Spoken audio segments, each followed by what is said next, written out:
It's Jack here, and it is September, and Apple has finished their September keynote.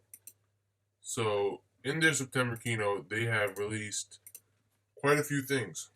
They have released a new iMac. What the hell am I saying? They did not release a new iMac. They released the iPhone 6S Plus and 6S right here. They released the iPad Pro. They released Watch OS 2. I don't know if they released it, but they talked about it. And they released a new Apple TV, which I can't wait to fucking get. It says the future of television. Alright, and this is the keynote. See, he's smiling because he made a lot of money this year. Alright, so. Oh, and they released the iPad Mini 4, which wasn't really a big thing, but they just put it out there. So, as for the iPhone, the only thing that's changed is everything.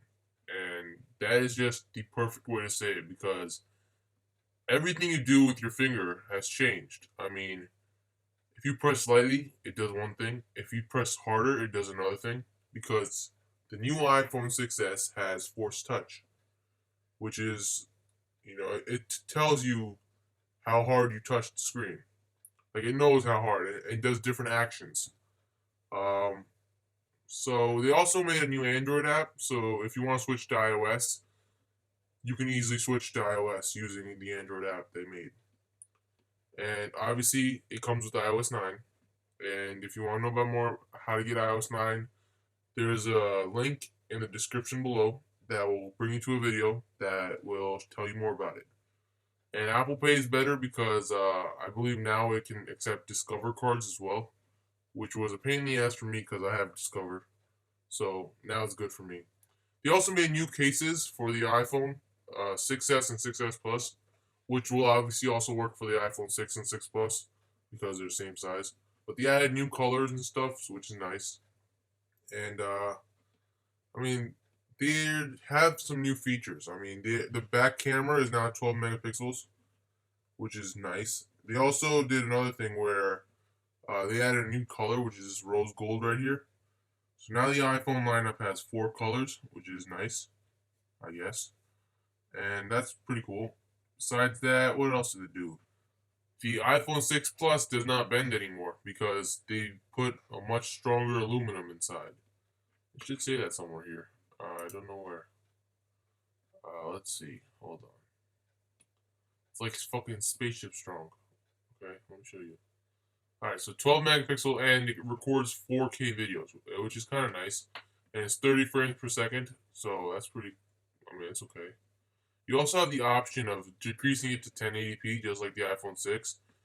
I mean, you would do that if you didn't have enough space, because fucking 4K takes a shit ton of space. And the Apple A9 chip is in here, which is just a new chip. It's nothing new. They always put a fucking new chip in there. And this is. Oh, here you go. The enclosure is made of new alloy of 7000 series aluminum, the same grade used in aerospace industry. So pretty much the fucking metal on your phone is the same as like shit they use in the aerospace industry, which is pretty cool. So that means it's not going to bend anymore. And they also put a new Touch ID sensor, which you can't really tell is new, but they telling you it's second generation Touch ID sensor, which means it's going to be faster. Which, I mean, I think the first one was pretty damn fast, so if you thought the first one had problems, then this is going to probably fix your problems. Otherwise, I mean, I never felt really thought that I ever had a problem with my Touch ID sensor. The front camera is now 5 megapixels, so you get better selfies and shit. The LTE and Wi-Fi have been improved because we need faster fucking internet. That's why. So that shit's been improved. And they're telling you faster Wi-Fi, faster LTE, you fucking FaceTime, you know what I'm saying? And an experience unlike any other. On a phone unlike any other. Yeah, other phones can't do 3D touch, so iOS 9's got this new multitasking features and stuff. But you can look at all that in my iOS 9 video, which I'll have a link in the description below for. It'll tell you all the iOS 9 features. It'll probably say like iOS 9 features. Oh, it also has live photos, which is pretty much like a you know those like GIF pictures we used to have back in the day on those fucking old ass phones, and it'd be the coolest thing in the world. Pretty much, Apple just put those in those phones, and they said, "Oh, it's live photos. Everyone get excited for it." And people did get excited for it. It was pretty cool, and it's 12 megapixels, 4K videos, which is nice. My favorite part is that you can downgrade your quality so it doesn't take up that much space. Because the base iPhone is still 16 gigabytes, which is kind of bullshit because, I mean, that's just too less. I mean, you really need at least 32 gigs. I end up usually buying the 128 or 64. When I do my unboxing, I'm going to have 128. I do plan on buying maybe a 1 or 2 64s in the future, but I would never suggest you buy a 16, and I will personally never buy a 16 because it's just pointless, especially when you can record 4K video. It doesn't make sense to buy that. Okay, next. iPad Pro has been released, which is a really nice, big ass iPad. It's the size of your fucking MacBook or MacBook Air. Oh, and they released a fucking pencil, which is I'll talk about it later. So this iPad is like the size of a MacBook. Like it's 12 inches, and it's got 4 speakers. I mean, I guess they need to use space somewhere. It's got great battery life, 4 speakers, and you can watch stuff on it, and it's pretty cool. And they made a pencil for it. Yeah, they have a fucking pencil. So the pencil is just $100 fucking. I would not suggest you buy the pencil because it's $100, and unless you got $100 to spare, it's kind of fucking pointless. And there's a smart keyboard. This shit costs like I think 139 or 129, or maybe no, maybe 179. I don't know. It's like anywhere from 100 to 200. And I wouldn't buy this either. Like, why would you buy a like this thing and then this thing? If you want, you could just buy a fucking MacBook Air. And the problem why MacBook Air is better than this is this doesn't have any ports. You can't plug anything in here except for your Lightning connector. Like they didn't even put a USB in here, so how the fuck are you gonna plug anything in? That's why a laptop is much better. iPad Mini 4. I told you guys already the iPad Mini 3 was complete fucking bullshit. Don't buy it.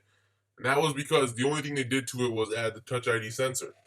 And all the fucking, new stuff was in the iPad Air. Well, now in the iPad Mini 4, this is a good device because it's got a fast processor and all that stuff. I do recommend you buy this device if you are in the market for an iPad Mini. The first iPad was kind of stupid too, so don't buy the first one, don't buy the third one. Buy the second one and the fourth one. What else? That's the same. And that's it, guys. The Apple TV has been, it's a new Apple TV, and it's pretty sweet. I'll show you right now what it is. So here's the new Apple TV. Unfortunately, it's coming soon, and it's not ready for pre-order or order at all yet. But I will get it as soon as it's out. I'm thinking Apple might release it during their October event. I'm not sure. But whenever it comes out, I will be getting it. So stay tuned for that. Hit that subscribe button, and you will see the unboxing and whatnot for this thing. It's pretty cool. What I find really fucking stupid is this one is they come in a 32 gigabyte version and a 64 gigabyte version. The base is 32 gigs. And how the fuck are you gonna put base 32 gigs in a fucking Apple TV, but you're gonna give us 16 gigabytes in the phone? That doesn't make any sense. But whatever. It's Apple. They're trying to make money off of you. I get it.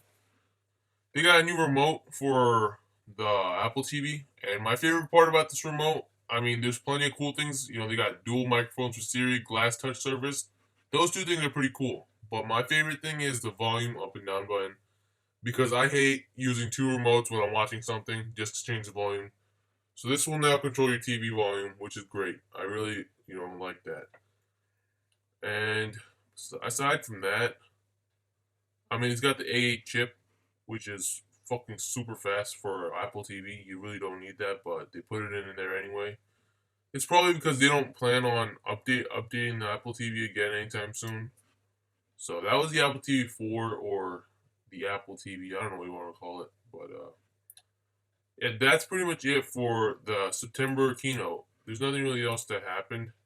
Obviously, there were the phones, there were the iPad, there was the Apple TV, there was Watch OS 2, which is just like it's just a bunch of new things for the watch.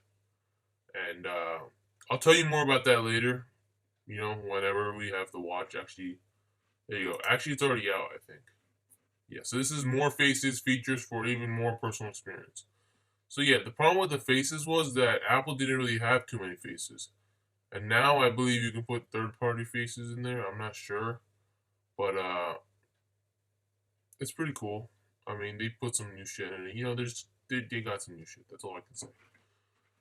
So that's all, guys. I hope you enjoyed this video. Hit that like button. Hit that subscribe button if you looking for more videos, cause they'll be on the channel. And if you subscribe, then they'll come in your YouTube recommended feed. So I mean, it just makes your life easier. Instead of searching for the fucking video, it's there for you. So I hope you enjoy this video and have a great day, guys.